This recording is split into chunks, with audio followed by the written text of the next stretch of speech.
Obrigada, Sr. Presidente. Cumprimento o Sr. Presidente, cumprimento também, em nome do Grupo Parlamentar, o Sr. Secretário de Estado e os demais deputados. Sr. Secretário de Estado, vou passar do à parte à questão política. O Sr. Secretário de Estado, relativamente à questão do acordo de parceria da União Europeia com os Estados Unidos, o TTIP, o Sr. Secretário de Estado começou por dizer que em Portugal era o único, não é? O Sr. Secretário de Estado era o único que falava sobre este assunto. E o Sr. Secretário de Estado deve, de facto, passar muito tempo fora do país e deve passar muito tempo a ler a imprensa internacional, mas não lê, de facto, aquilo que se passa em Portugal e aquilo que tem sido a posição do Partido Comunista sobre este acordo de parceria. Portanto, há aqui um primeiro registro, o Sr. Secretário de Estado não tem o único registro de abordar esta questão. E relativamente a isto, Sr. Secretário de Estado, não posso deixar de o questionar sobre a passagem que o Sr. Secretário de Estado teve cá a semana passada. É verdade, o Sr. Secretário de Estado disse numa intervenção inicial, numa resposta a um grupo parlamentar, que esteve a semana passada na Comissão de Economia e Obras Públicas para falar sobre o acordo de parceria. O que é certo é que, apesar de, nomeadamente o meu camarada, que tem assento nessa comissão, o ter questionado insistentemente sobre isto, o Sr. Secretário de Estado pouco ou nada adiantou. E há um outro aspecto que é importante dizer, Sr. Secretário de Estado, que tem a ver com num dia antes de ter estado aqui, o Sr. Secretário de Estado assinou, em nome de Portugal, uma missiva, não é? Dirigida, com mais 13 Estados, dirigida à Comissária, em que advoga o chamado regime de proteção dos investimentos. E, Sr. Secretário de Estado, a primeira coisa que nós lhe colocamos é, tendo Estado, o Sr. Secretário de Estado, um dia depois de ter assinado em nome de Portugal essa missiva e tendo estado na Comissão de Economia e Obras Públicas a prestar esclarecimentos sobre esse acordo, qual a razão por não ter falado abertamente sobre essa assinatura? Que implicações é que isso tem?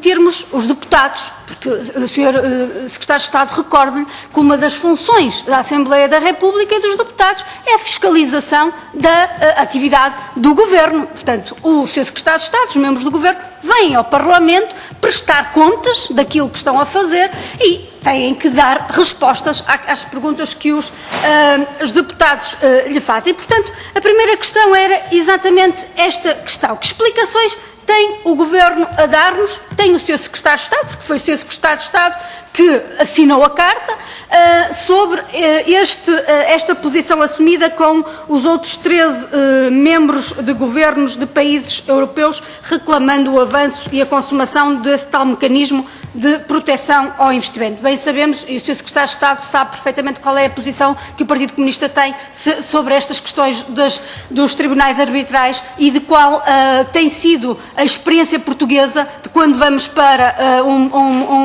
um tribunal arbitral. Nós temos sempre sido prejudicados e não temos sido beneficiados. Sabe muito bem o Sr. Secretário de Estado que assim fez.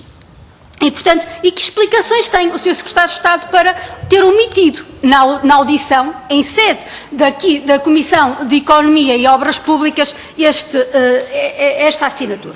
Mas, voltando às questões do Conselho Europeu, porque também é este um dos temas desta audição, Sr. Secretário de Estado, o PCP não entende nem compreende o regozijo do Sr. Secretário de Estado, nem dos grupos parlamentares que nos antecederam, de regozijar-se por Portugal ter defendido os interesses de Portugal. Quer dizer, mas não é isso, não é essa a função e a competência do governo português, é junto das instâncias europeias defender os interesses de Portugal?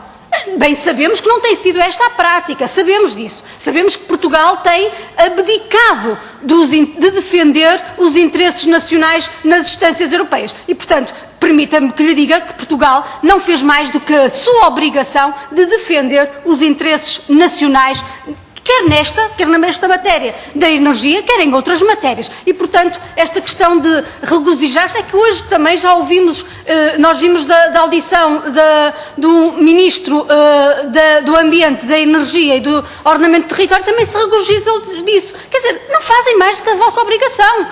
Vocês têm que defender os interesses de Portugal e noutras matérias. Mas nós sabemos que não o têm feito. Mas relativamente a esta questão, e o Sr. Secretário de Estado refere que nas conclusões há um enunciado muito pormenorizado destas metas, destas concretizações da monitorização. Há duas perguntas concretas que nós temos que lhe fazer, Sr. Secretário de Estado. Primeiro, que garantias tem que efetivamente este processo das interconexões vai avançar? Porque é preciso, de facto, começar a construir estes processos das interconexões. Quando é que elas vão iniciar? Nós temos os enunciados, temos aqui, de facto, como o Sr. Secretário de Estado diz, várias enumerações, temos a questão da monitorização, mas, primeiro, quando garantias tem de que ele vai iniciar? Quando é que ele vai ser iniciado? O Sr. Secretário de Estado referiu há pouco assim, nós só temos 6 anos, e ainda bem que temos 6 anos, é pouco tempo, que é para nós podermos mais facilmente controlar e monitorizar. Mas, Sr. Secretário de Estado, é importante também dizer quantas vezes as metas não foram atingidas?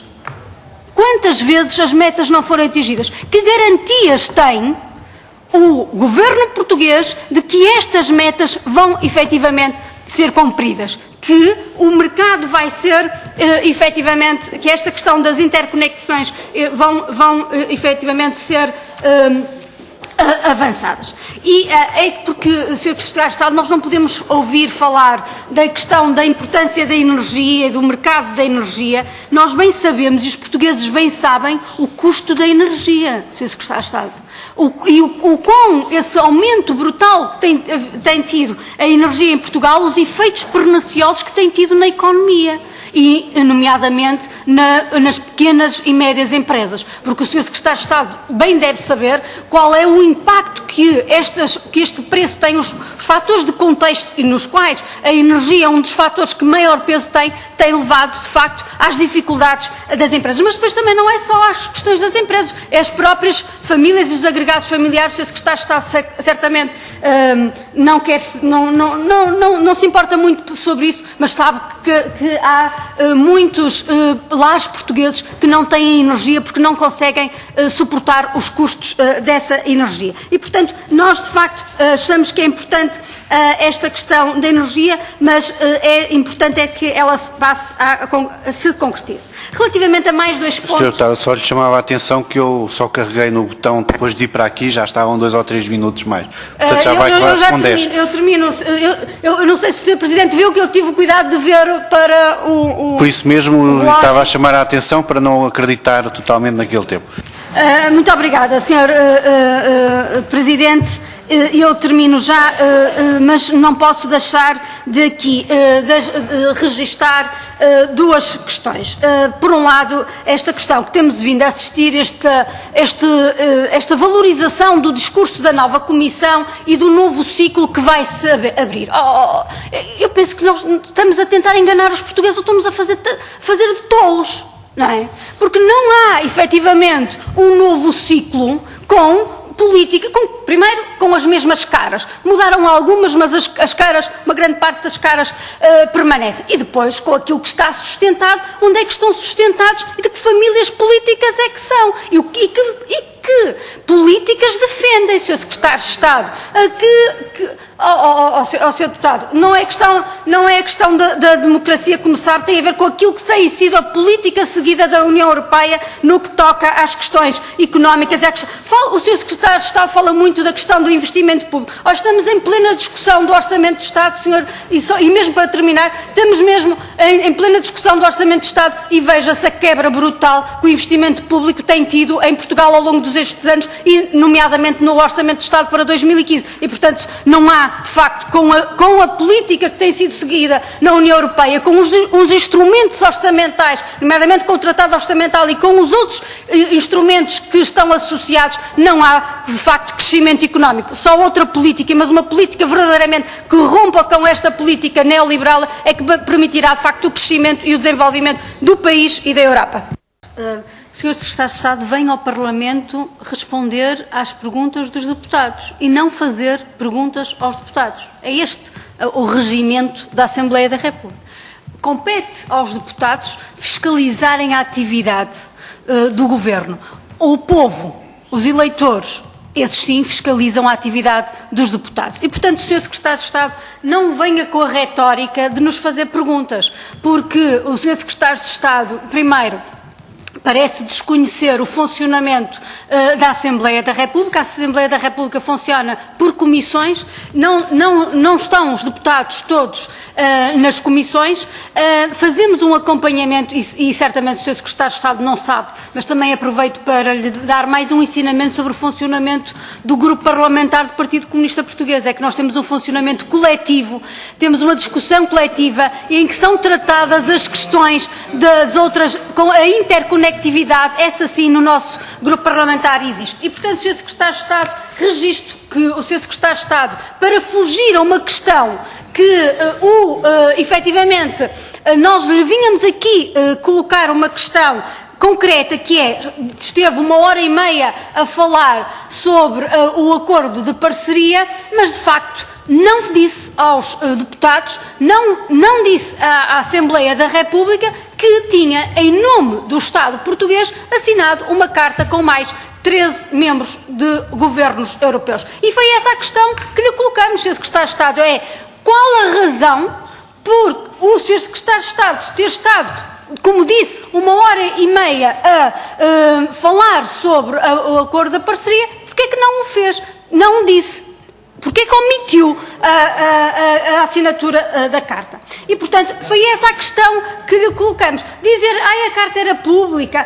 A carta foi pública a posteriori, Sr. Secretário de Estado. Foi pública a posteriori. E, portanto, esta é uma questão. Mas também, Sr. Secretário de Estado, registro que não respondeu a uma questão concreta que o meu grupo parlamentar, que eu lhe coloquei, que tem a ver com a questão de o início. Quando é que se vai dar início? O Sr. Secretário de Estado remeteu-me para o ponto 4. E eu fui rever novamente, porque já tinha lido o ponto 4 e as conclusões, e fui ver se lá tinha efetivamente alguma indicação de quando é que isso vai ser operacionalizado, porque é esta a questão. Quando é que vai ser iniciada a operacionalização? O Sr. Secretário de Estado, se existe um plano de monitorização, que ainda há bocadinho acabou de dizer, tem que haver um plano de início, não é? A monitorização não acontece por acontecer, há uma planificação. Quando é que ela vai ser iniciada? E foi essa a questão que eu lhe coloquei. O Sr. Secretário de Estado remeteu-me para a leitura das conclusões. E, portanto, mais uma vez, o Sr. Secretário de Estado fugiu a uma questão muito concreta.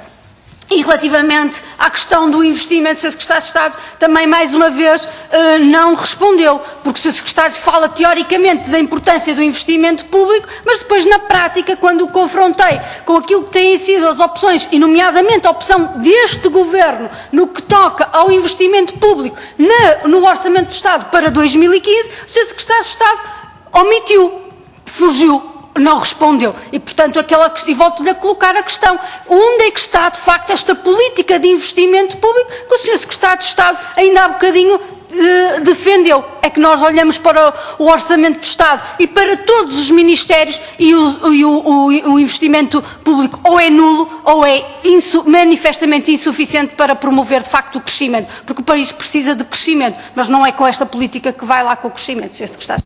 O Sr. Presidente disse que era normal, o Sr. Presidente deu anuência a que o Sr. Secretário de Estado maltratasse um deputado desta Casa. E, portanto, o Sr. Presidente não pode